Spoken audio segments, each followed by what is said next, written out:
Hi guys, I'm a bit late to respond to this, but as we know, St. George's Day took place this week and a number of marches and events were held all around England. However, one of them got a bit out of hand, which saw hooligans clash with the police with a number of arrests taking place. Now, some of those attending the march were interviewed by the media. Here a lady holding up a big sign and flag was quizzed by Times Radio about her views. And, well, it wasn't good. We don't have an identity, it's been eroded, been taken from us. Things like nursery rhymes, we don't have. I know it sounds daft. What? Nursery rhymes? Has she ever heard of Humpty Dumpty? Humpty Dumpty is an English nursery rhyme. Humpty Dumpty sat on a wall, Humpty Dumpty had a great fall. All the king's horses and all the king's men couldn't put Humpty together again. That's an English nursery rhyme. What the hell is she talking about? I believe it's a bit of satire directed at King Richard III. But that's an English nursery rhyme. So what are you talking about? Our nation's food has drastically changed. Like fish and chips? Yeah, but even your standard Do you meat... think there's less fish and chips now in the Your UK? meat and two veg. What? Okay, food will change. Well, part of this change will happen because Britain used to be an empire. So one of the most popular dishes in Britain is vindaloo, which is originally from India but had Portuguese influence. But it's a popular dish because Britain used to be an empire. If you wanted to stick with just English food, then Britain shouldn't have become an empire, it shouldn't have travelled around the world, it shouldn't have brought stuff back. We're a coffee nation, not a tea nation anymore. So how is that a problem? How is that infringing upon your identity?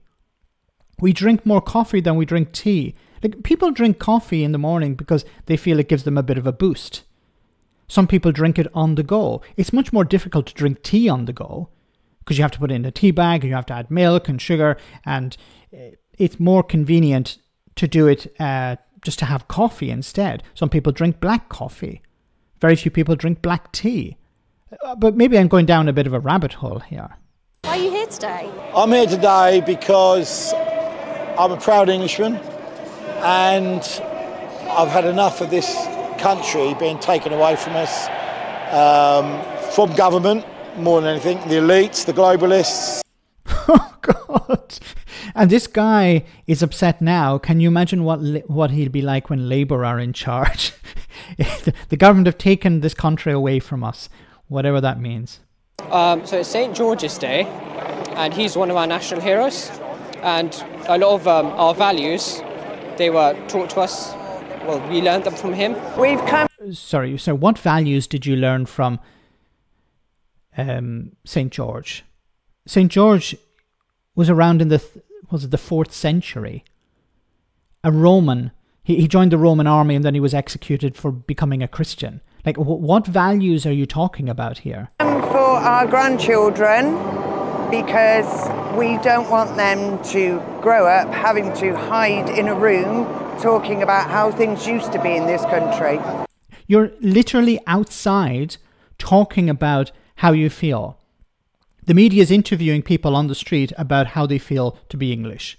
And you're saying, well, I don't want to be in a country where people have to hide away and not express themselves or something. Once again, I don't know what these people are talking about in many cases. We want them to be as they were in our country. And talk to me about your sign.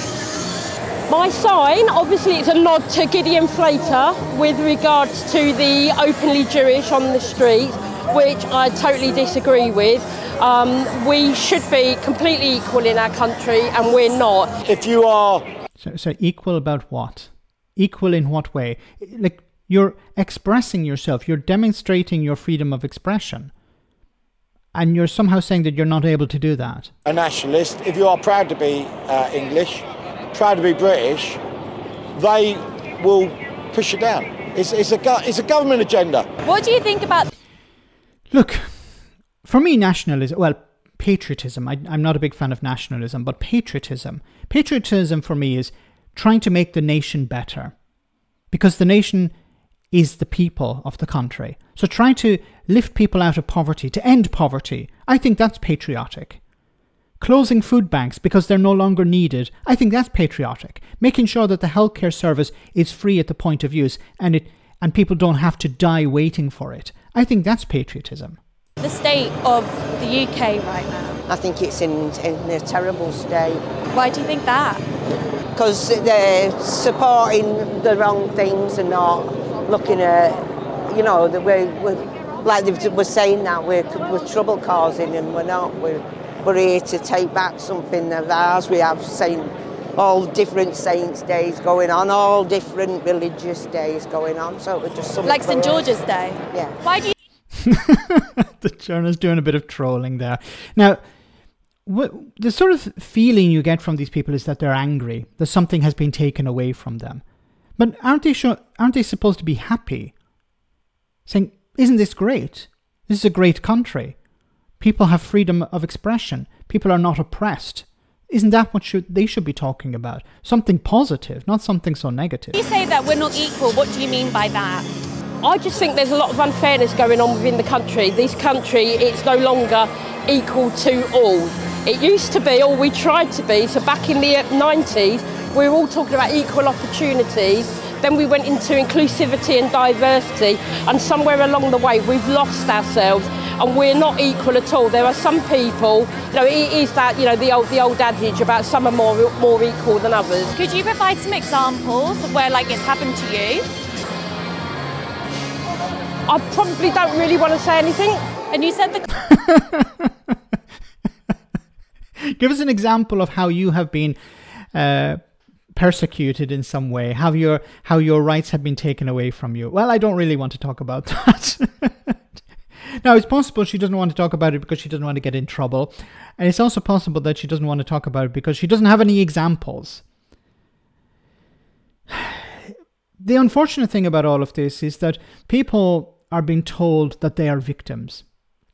They're not actually victims.